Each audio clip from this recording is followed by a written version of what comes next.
England, 1858. The aristocracy owned everything: the land, the titles, the parliament, the church appointments, the military commissions, the judicial benches, the university fellowships, the grain prices and the tenant rents and the game laws that made it illegal for a hungry man to catch a rabbit on land his family had farmed for 4 generations. They owned all of it. They also owned something else. A schedule so rigid it functioned less like a life and more like a military operation, designed not for comfort, but for performance. Designed not for the people inside it, but for the idea those people were required to embody. This is what that performance actually cost. The morning started before the aristocrat was awake. A lady's maid entered the bedroom at 7, sometimes 6:30 if there was shooting on the estate, and the men needed to be out before 8. She carried hot water in a ceramic jug. She carried a basin.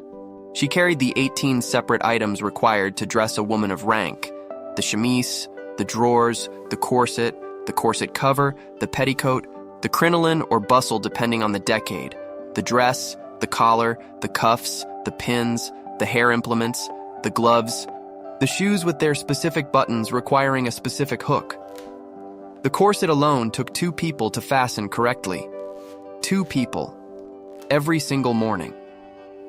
The average aristocratic woman in 1858 wore between 12 and 32 pounds of clothing before leaving her bedroom. 32 pounds. Before breakfast. Before the first cup of tea. Before a single social obligation had technically begun. You understand what that means for 8 hours of social obligations, 3 meals, and no indoor plumbing. The plumbing question deserves its own attention. The grandest country houses in England, the ones with 40 bedrooms, the ones that appeared in engravings, the ones that employed 90 servants, had between 1 and 3 water closets for households of 60 to 90 residents. Family, guests, and upper staff combined, 1 to 3. In a house with 12 family bedrooms and 6 guest suites and a nursery floor with 4 rooms for children and their nurses, the mathematics were not subtle. The chamber pot was not a relic. It was infrastructure. Footmen emptied them before dawn and after midnight so that guests would never acknowledge their existence. This was not incidental. It was one of the most precisely managed logistical operations in the house. The wrong footman appearing on the wrong staircase at the wrong hour, carrying the wrong item, could produce a social catastrophe measurable in seasons. The entire architecture of aristocratic refinement, the one that appeared in the illustrated papers, the one that foreign visitors described as the apex of European civilization, depended on a teenager carrying human waste down a back staircase twice a day without being seen by anyone who mattered. Privacy was the word they used most and understood least. A woman of rank was never alone. Her maid dressed her, walked behind her at a prescribed distance, waited outside every room she entered, anticipated her return to the bedroom within a margin of 15 minutes so that the fire would be adequate and the water fresh. The maid knew the mistress's body in detail that no husband was expected to match. She knew which side the hair was parted, which lacing tension was correct for which time of day, which dress required the special hook that lived in the 3rd drawer and nowhere else. The intimacy was total and structurally invisible. The woman's movements through the house were observed, noted, and reported, not maliciously, but structurally. The household ran on surveillance because it had to. A butler knew where every member of the family was at every hour. He had to. The meals required it. The callers required it. The management of 60 people across 30 rooms with no communication technology beyond a bell-pull system required a mental map that was updated continuously and silently by an entire staff whose primary professional skill was invisibility. The meals. Dinner in a great house in 1858 ran to 8 courses. 8. Soup, fish, a remove, entrees, the roast, game, pudding, dessert, wine with each course selected in advance by the butler from a cellar that a well-managed estate kept stocked with a minimum of 500 bottles at all times. The kitchen staff began preparation at 6 in the morning for a meal served at 8 in the evening. 14 hours. Sometimes 15 if the cook was ambitious or the guest list included anyone worth impressing. The food arrived at the table cold or lukewarm. because the kitchens were architecturally separated from the dining rooms. Not slightly separated. Separated by design, by principle, by the explicit reasoning that the smell of cooking was incompatible with gentility. Incompatible with gentility. So they built the kitchens at the far end of a service wing, connected to the dining room by corridors that could run 60, 80, 100 feet. And they sent the food down those corridors on trays carried by footmen in white gloves, and they served it cold, and they called it civilization. The French service that dominated formal dining through the middle of the century made this worse. Under French service, all the dishes for a course arrived simultaneously and were arranged on the table as display as much as food. Guests served themselves and each other. By the time the third dish in a course of 12 was reached, the first had been sitting open for 20 minutes in a room heated by coal fires that dried everything at the edges. The shift to Russian service, each dish brought out sequentially and served by footmen, improved the temperature problem slightly. It did not solve the distance problem. Nothing solved the distance problem. The distance was not a problem. The distance was a statement. We do not cook, we receive. The men retired after dinner to a separate room. The women retired to another. This was not preference.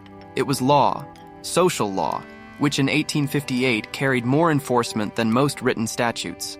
A woman who remained in the dining room after the men had begun their brandy and cigars had committed an error that would be remembered for 3 seasons. 3 seasons. This is how time was measured in aristocratic England. Not years, seasons. The London season ran from May to August. The country house season ran through the autumn. The hunting season defined the winter calendar. A reputation built or damaged in May existed in a social ecosystem that reconvened in November and again the following May with the same people, the same drawing rooms, the same hostesses keeping the same mental records of who had done what and when and in front of whom. The season itself, London, spring, a relentless sequence of balls, morning calls, afternoon calls, dinner parties, theater appearances, park promenades, and the specific obligation of being seen at the specific locations where being seen was required, imposed a physical and logistical burden that the word social life completely fails to capture. A woman of the aristocracy changed her clothing 5 times a day during the season. 5. Morning dress for breakfast and the hours before noon. Walking dress for the park or the shops between 11 and 1. Afternoon dress for calls between 2 and 5. Dinner dress for the evening meal. Ball dress for the event that frequently began at 10 and ran past midnight. Each change consumed 30 to 45 minutes. Each required the maid. Each required the specific underpinnings for the specific silhouette required for the specific occasion. The wrong neckline at an afternoon call was not an aesthetic error. It was a social one, communicating either ignorance of the rules or indifference to them, both of which were disqualifying in different ways. Add it together. 2.5 to 4 hours each day simply changing clothes. What was left was not leisure. It was obligation wearing the costume of leisure. Calls were paid between 2 and 4 in the afternoon. You arrived in your carriage, not a hired cab, never a hired cab for formal calls. The carriage was itself a communication. And you sent your card in. If the lady was receiving, you were admitted to the drawing room. You stayed 15 minutes. The hostess's footman would appear at the drawing room door at 14 minutes with a barely perceptible readiness that everyone in the room understood and none acknowledged. At 15 minutes you rose, made your farewell, and left. If the lady was not receiving, which could mean she was genuinely absent or unwell, or simply not receiving that particular caller on that particular day for reasons that were socially communicated through precisely calibrated patterns of availability and unavailability, you left a card. The card had specific corners that were folded in specific directions to communicate specific messages. A folded upper right corner meant you had come in person rather than sending a servant with the card. A folded lower left corner meant the call was intended for the entire family. A folded upper left meant you were leaving town. Different authorities gave slightly different rules, and the rules shifted across decades, which meant that getting it right required not just knowing the rules, but knowing which version of the rules your hostess observed, and updating that knowledge as the decade progressed. Getting it wrong was not a small error. It was a signal. read by people who had spent their entire lives learning to read exactly these signals, that you did not fully belong, that your mother had not quite taught you correctly, that you were perhaps one generation too new to the level you were attempting to occupy. The whole system worked like that. Every rule was a test. Every room had an entrance hierarchy. Who preceded whom through a doorway was not courtesy, it was precedence. And precedence was legal, documented, published annually in books specifically dedicated to the question of who ranked above whom in every possible combination of titles. Every meal had a seating protocol so complex that hostesses kept written charts to avoid the catastrophic insult of placing a viscount below a baronet when the specific circumstances of the evening required otherwise. The charts had to account for whether wives took their husband's precedence or their father's. They had to account for visiting foreign dignitaries whose ranks had no direct English equivalent. They had to account for estrangements and romantic complications that could make seating two people adjacent an act of social violence. There were professional consultants for this, people whose entire career was knowing where to seat an Irish earl relative to a Scottish lord when both were guests of an English duke, and one of them had recently been involved in a public dispute with the duke's eldest son. This knowledge had no practical application outside of itself. That was the point. Mastering it proved you had done nothing useful with your time. Utility was the signature of the working class. The man who knew the price of grain knew it because he needed to. The man who knew the precedence of a younger son of a marquess over an elder son of an earl knew it because he had been trained from childhood to know things that could only be learned by people who had been trained from childhood. The knowledge was the credential. The uselessness was the proof. The aristocracy's most powerful signal was elegant, meticulous, total uselessness. The children were educated in this uselessness from birth. A girl learned to enter a room correctly, back straight, movement smooth, no visible effort, eyes forward at a focus point that suggested calm attention without the fixed stare that indicated either anxiety or aggression, before she learned to read with any serious intention. Reading was permitted. It was considered acceptable for women of rank to be well-read in the sense of being able to converse adequately about the books that were currently being discussed in the drawing rooms they occupied. Reading beyond that, reading with the intention of forming independent conclusions, reading as a tool for understanding the world rather than decorating conversation, was not forbidden explicitly. It simply produced women who were subtly wrong in ways that made them difficult to place correctly. Opinions formed from books were acceptable in private. Opinions expressed with confidence in company were, for women, a social miscalculation that required years to repair. Not because the opinions were necessarily incorrect, because confidence itself was a male register. A woman who spoke with the tone of someone who had reached a conclusion through her own reasoning had made a category error. She had dressed in the wrong clothing. The room would not say this. The room would continue perfectly smoothly. But the hostess would note it, and the note would travel, and the woman would find that certain invitations arrived slightly less reliably than they had before. A boy learned something different. He learned that the estate, the title, the weight of 300 years of accumulated obligation would arrive on his shoulders the morning his father died. He was not asked if he wanted it. It was not framed as a choice. It was framed as identity. The heir who resisted the inheritance was not rebellious. He was simply confused about what he was. The education for boys of the upper aristocracy moved through a specific sequence. The nursery, governed by women. Then a tutor, usually a clergyman, who taught Latin and Greek and the rudiments of mathematics and scripture with a relentlessness calibrated to the entrance requirements of Eton or Harrow. Then the school itself, which operated on a logic of organized brutality so consistent and so multi-generational that men who had survived it defended it with the fervor of converts, not despite the brutality, but because of it. Because the brutality was the education. It taught you that discomfort was not an emergency, that suffering was navigable, that the hierarchy you occupied within an institution you had not chosen and could not leave was not a temporary condition, but the permanent condition of life, and that what distinguished a man of character was not escaping it, but performing correctly within it. Then Oxford or Cambridge, where the performance continued with better wine, then the estate, then Parliament, if the seat was available. Then the slow, relentless management of everything the family had accumulated over centuries. The farms and the tenants and the mortgages and the marriage negotiations and the legal disputes over entailments that had been contested for 40 years and would be contested for 40 more, while appearing at all times to be doing nothing more demanding than riding to hounds 3 times a week. The hounds had their own protocol. The hunt had precedence rules as intricate as any dinner party. The master of foxhounds occupied a social position in the county that was in some respects more immediately powerful than any title, because the hunt was the mechanism through which the rural gentry expressed collective identity, and exclusion from the hunt was exclusion from that identity in a way that no amount of money could easily repair. The horses were a significant financial commitment. A good hunter cost between 50 and 200 pounds. A serious hunting establishment required a minimum of 4 horses for one rider across a season, because the animals needed rotation and rest. The grooms to maintain them, the stable to house them, the feed to sustain them, the blacksmith on retainer, the veterinary costs. A modest hunting establishment for a country gentleman ran to between 300 and 600 pounds annually in the 1850s, at a time when a skilled London tradesman earned between 50 and 80 pounds a year.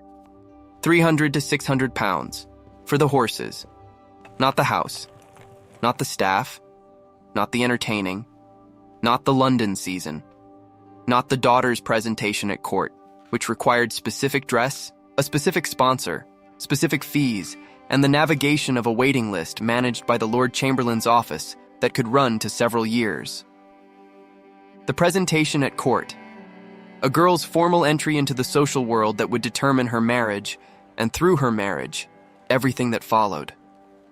She was brought to a drawing room at Buckingham Palace. These were held several times a year, mourning occasions of considerable formality, in a court dress with a specific train of a specific length and white feathers in her hair in a specific arrangement, and she was presented to the Queen by a woman who had herself been presented, and she moved through a receiving line and curtsied and was seen, and that was it. That was the event. 30 seconds of proximity to the monarch, mediated by an intricate system of sponsorship and vouching and dress requirements, and the girl was out. She was in the marriage market. The machinery could begin. The machinery of aristocratic marriage was not romantic. It was financial, strategic, and reputational. Solicitors communicated. Settlements were negotiated before any engagement was announced. The settlement determined what money the wife brought to the marriage, what portion she would control independently, what provision was made for younger children of the match, what would happen to her income if she was widowed. These negotiations could take months. They involved lawyers from both families, correspondence about entailed estates and jointures, and the specific legal instruments by which money could be tied to bloodlines across generations not yet born. The couple at the center of this negotiation might have met at 3 balls and taken 2 turns in Hyde Park. 3 balls, 2 turns. A settlement document 40 pages long. And the woman, once married, moved from her father's legal authority to her husband's. Under the law as it existed before the Married Women's Property Act of 1870, and in practice for decades after, a married woman owned nothing. Her clothes belonged to her husband. Her jewels belonged to her husband. Her income, if she had one, belonged to her husband. Her children, in the event of a separation, belonged to her husband. The courts had begun to modify this in extreme cases involving documented cruelty, but modification was slow and contested and required resources and connections that most women, including most aristocratic women, did not have independent access to because their resources and connections were administered by the men whose behavior was in question. You understand what that means for a system that presented itself as the apex of civilization and the protection of the gentle and refined. The hygiene question ran underneath all of it. The morning wash was a basin and a jug. A full bath, a real bath with a tub, with enough water to submerge, was a significant domestic operation. Water had to be heated on the kitchen range and carried up, usually by housemaids making multiple trips with heavy cans, to a portable tub set up in the bedroom or dressing room. The water cooled during transport. The tub was not built into the room. It was brought in, filled, used, and removed. The water was carried back out. In a house without a purpose-built bathroom, which described the overwhelming majority of English country houses before the 1870s and many well into the 1880s, a bath required the coordination of 3 to 5 servants and between 45 minutes and 2 hours of preparation time. The aristocracy bathed less frequently than their public image suggested. A survey of household accounts from the period shows bath preparation scheduled once or twice a week for the family, with the frequency varying by season and by the specific activities of the week. More baths after hunting, fewer during the quieter months. The daily wash was the basin, the weekly or twice-weekly bath was the event. In between, the odor was managed by the extraordinary quantity of fabric everyone wore. The underpinnings absorbed. They were laundered. The laundry operation in a country house was its own sub-economy, employing 2 to 4 laundry maids working 6 days a week in a dedicated outbuilding with copper boilers and mangles and drying lines, and laundered again and again until they wore through. A woman of the aristocracy might own 20 chemises and rotate through them on a schedule that kept each one away from the body long enough to be laundered and aired between wearings. The chemise was not a luxury item. It was a hygiene technology. The silk and wool and velvet of the outer dress never touched skin directly. The chemise stood between the body and the display, absorbing what the body produced, and the dress remained pristine and was never washed at all, only sponged and pressed and occasionally sent to a specialist. The teeth were addressed with powder and a brush, increasingly with commercial preparations from the 1850s onward as the market for personal hygiene products expanded. The hair was brushed. 100 strokes was the commonly cited prescription, though the actual number was less important than the nightly ritual, performed by the maid, of brushing and pinning and protecting the elaborate daytime arrangement from the destruction of sleep. The arrangement itself might have taken 45 minutes to construct and involved hair pieces, pins, pomade, and in some cases small wire frames hidden inside the hair to support volumes that the natural hair could not achieve unaided. The hair was a structure, an architectural statement, a signal of leisure time and skilled domestic labor that together cost money that was itself a signal. Everything was a signal. The coal fires that heated the rooms were individually tended by housemaids who rose at 5:30 to clean the grates and reset the fires before the family came downstairs. Each room had its own fireplace. A large country house might have 30 or 40 fireplaces in active use during a winter house party. The coal had to be carried from storage, usually a coal cellar near the kitchen, up to each room in heavy scuttles that weighed 15 pounds when full. Multiple trips per room per day. The footmen carried the scuttles for the principal rooms.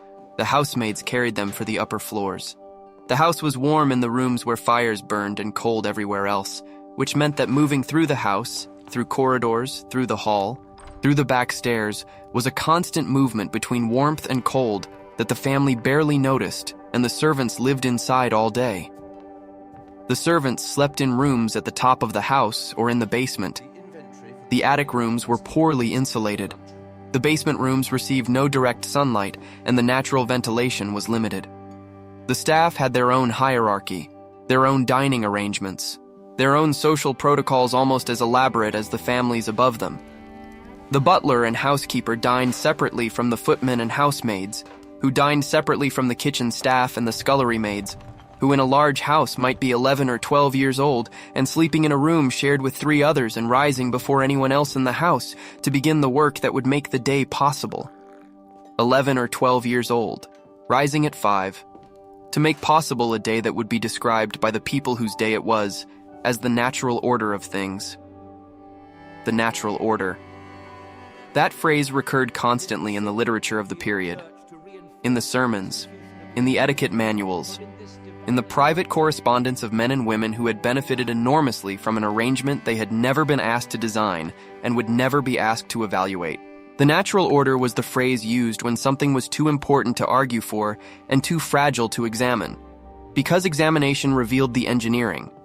The natural order of the English aristocracy in 1858 was a construction of extraordinary sophistication maintained by the continuous, invisible, largely unpaid or underpaid labor of several layers of people whose primary professional achievement was making their own work disappear. The footman who emptied the chamber pot at dawn was performing a function as essential to the household as the butler who managed the wine cellar, but one was seen and one was not, and the invisibility was load-bearing. The whole structure required it. A family visiting from France or Germany or the American industrial cities that were beginning to produce fortunes comparable to English aristocratic wealth would arrive at an English country house and see comfort, ease, effortlessness. They would see a household that seemed to run itself. They would see a woman who dressed perfectly 5 times a day and never appeared to dress at all. They would see food that appeared and disappeared. They would see a man who seemed to occupy the land he owned with the naturalness of a tree, rooted, ancient, inevitable. They would not see the maid on the back staircase at 5:45. They would not see the scullery girl's hands. They were not supposed to. The corset caused fainting at a documented rate that Victorian physicians wrote about in journals, debated in medical societies, and largely failed to address because the women whose fainting they were documenting had no mechanism for declining to wear the corset without declining their entire social position simultaneously. A woman who stopped wearing a corset in 1858 was not making a personal choice about comfort. She was making a statement about the social order that the social order was not prepared to receive. So the fainting continued, and the physicians noted it. And the etiquette manuals continued to describe the correct posture for a woman entering a drawing room, back straight, no visible effort, and the physics of achieving that posture in a garment applying between 20 and 80 pounds of pressure to the torso were not discussed because they were not the point. The point was the posture. The point was what the posture communicated. The point was always and only what things communicated. That is what the schedule was for. Not hygiene, not refinement, not the genuine pleasures of good food and beautiful rooms, and the company of intelligent people, though those existed and were real, and should not be dismissed entirely. Those were the contents of the performance. The performance itself was about something else. The performance was about making a particular arrangement of power feel like weather, unavoidable, unchosen, simply the condition of the world to which adaptation was the only rational response. Every morning at 7, the maid entered the bedroom with hot water and the 18 items. Every evening, the footman disappeared down the back staircase before dawn. Every season, the cards were left with the corners folded in the correct directions. Every year, the settlement documents were negotiated by solicitors while the couple at the center took 2 turns in Hyde Park. And every generation, children were born into a world where 32 pounds of clothing and 5 changes a day, and cold food and shared water closets and invisible servants and no property rights and no privacy and no solitude were not experienced as hardship. They were experienced as simply how things were, which was, in the end, the most impressive achievement of the whole operation. Not the houses, not the titles, not even the parliament. The ability to make an arrangement look like nature. That is what took the real work.